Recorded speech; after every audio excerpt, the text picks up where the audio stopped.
Mr. Speaker, sir, I also rise to participate in this motion brought by our honorable member from Meghalaya. Bapak Rais Marbani. Sir, the subject raised in the special motion is almost similar to what I have submitted to the Assembly Secretariat in the form of a short duration discussion, and as they are identical topic, and with the constraint of time in this very short autumn session, I shall therefore take this opportunity to make my prepared submission heard. So before I start, let me remind the House the three different groups. One group who make things happen. Second group who watch things happen. And the third group, they don't know what had happened. Let us ask ourselves, in which of these three groups are we belong? Mr. Speaker, sir, the disruption of the recent public hearing at the factory premises of Meghalaya Cement Limited at Thangskai, which manufactures Top-Sem brand of cement, is not the first time public protest and violence has marred legal proceeding to consider the expansion plan of cement factories in East Jaintia Hills. In what we saw from raw footage released by electronic press on social media, it was like a repeat of the public hearing held around 3 years ago at Cleariat for expansion of limestone mining by Star Cement, which also saw similar protests from NGOs and public. But while the violent clash with police in November 2020 caused the presiding officer to adjourn the public hearing at Cleariat, it was not the same on 24th August this year, as the public hearing at Thangskai went ahead with quick change in venue from open playground to a gated indoor auditorium, where only the supporters of the expansion plan of Top-Sem were allowed inside and protester denied entry. So, the questionable action of the presiding officer, Gautam Warji, MCS, in going ahead with the public hearing at Thangskai, in spite of being aware of the untoward situation that took place, goes against the norms laid down in the EIA, notification of Ministry of Environment and Forests, Government of India, mandating the procedure of public consultation to be arranged in a transparent manner and ensuring widest possible public participation. Sir, as for the police officers and personnel who engage with protesters in an aggressive and provocative manner, leading to crowd violence and abuse of power by policemen in uniform, it was a day of shame on Meghalaya. In the past few years, a number of upright police officers have worked hard to earn the esteem of the general public. But just like that, the uncouth behavior of a few rotten apples have brought bad name to the state police force of Meghalaya.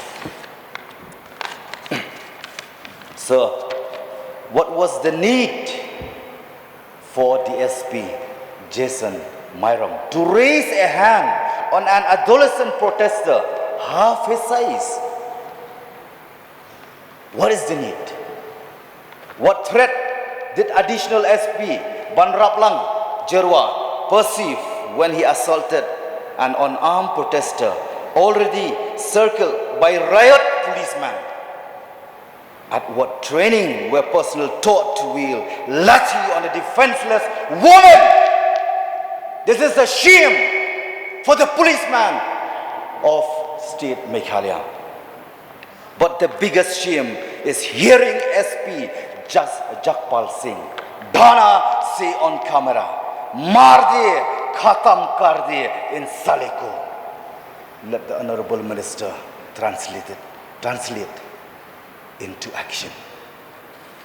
I have a video clip of his hate expletive, but I'm not going to translate because on its own it speaks volumes about the attitude of this person who is unbecoming of an IPS officer. Sir, we do not forget that the very same SP Cleariat, I may reiterate the same because it is a serious matter. It's the very same SP Cleariat who led a reckless and poorly executed operation at Molai in the dead of the night in the same month of August 2 years ago that resulted in the killing of Chesterfield. Thank you. The report of retired Justice T. Baipai Inquiry Commission is clear about it. All happened. I don't have to say more. Sir, and I'm going to skip.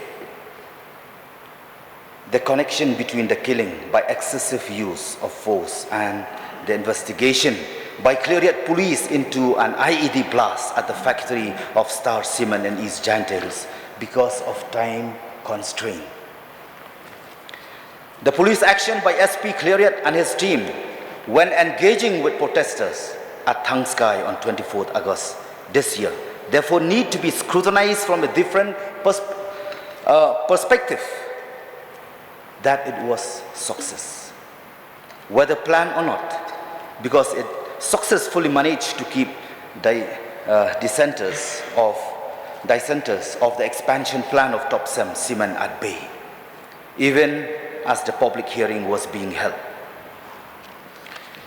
And that it also brought into question the neutrality of East Giantales police when having to deal with business interests of cement factories in the district. Again, I'm not just casting aspersion.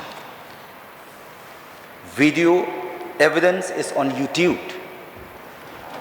So before I conclude, the high-handedness of police has become more visible and more pronounced this year after the Tangskai incident.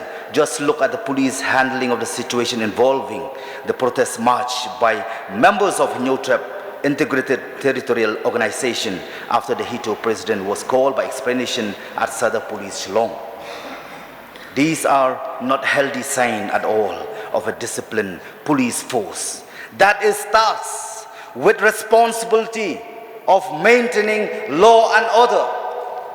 Meghalaya Police must take stock of the situation and ask itself if it really wants to be a draconian force, because the people of the state, starting with me, we will not allow.